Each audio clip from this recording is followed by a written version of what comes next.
অনেক দিন পর ডেটে বেরিয়েছিলাম জানো। বিয়ের পর থেকে শুধুমাত্র দুজন দুজনের জন্যই বেরোনো, সেটা আর হয়ে ওঠে না।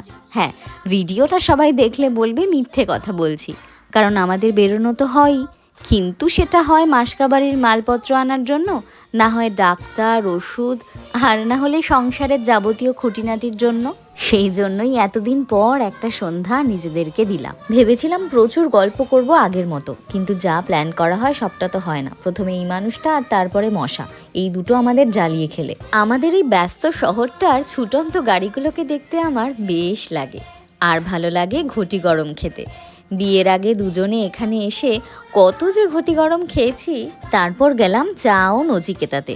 পাটুলির চা ও নচিকেতা থেকে এই প্রথমবার চা খেলাম। দুর্দান্ত স্বাদ জানো। তবে এইবার ডেটে গিয়ে আমি সব একাই খেয়েছি, আমার পতিদেবটি কিছুই খায়নি। তারপর আর কি, বাড়ির দিকে স্কুটি বাড়ালাম।